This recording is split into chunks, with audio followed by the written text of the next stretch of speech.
Bonjour, bonjour. Votre corps énergétique absorbe beaucoup plus que vous croyez. Il va falloir faire le tri. Il n'y a pas que vos oreilles qui écoutent. En fait, c'est tout votre champ énergétique et informationnel qui est à l'écoute de ce qui se passe autour. Votre corps énergétique, votre énergie, va capter les vibrations autour de vous. Et ces vibrations, elles vont émaner des émotions, des tensions, des projections, des intentions des autres. C'est un peu comme si vous étiez une éponge. Et qu'on vous posait directement sous un filet d'eau, bah vous êtes toujours engorgé. De temps en temps, il faut essorer l'éponge. Ça va nécessiter donc de faire une vidange énergétique. C'est ce que je fais systématiquement quand je pratique une séance énergétique sur quelqu'un. Il y a systématiquement cette vidange énergétique. Qu'elle soit liée à ce qui stagne en vous ou à ce que vous avez capté des autres. Si vous ne voulez pas finir saturé, il faut de temps en temps essorer cette éponge, vider le vase, hein, comme on dit.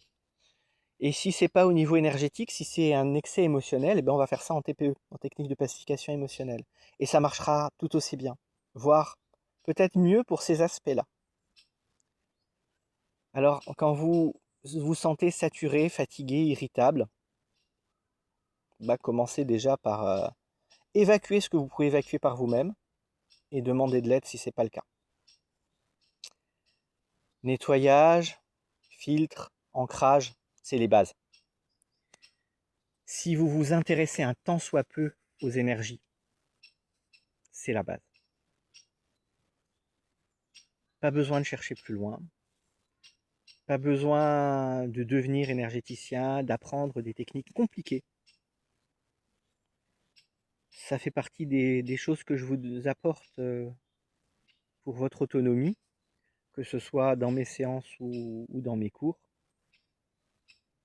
ou parfois même dans des vidéos, hein, parce que je vous donne aussi des astuces dans les vidéos. Moi, je suis là pour aider, accompagner, assister les personnes qui n'y arrivent pas seules ou pour qui c'est trop. Et malheureusement, vous êtes nombreux dans cette situation-là. Donc, il ne faut pas avoir peur d'essayer. Comme je vous l'ai dit, vous n'avez pas besoin d'y croire. Si vous avez juste l'intention d'aller mieux, vous aurez des résultats. Allez, à bientôt. Ciao, ciao.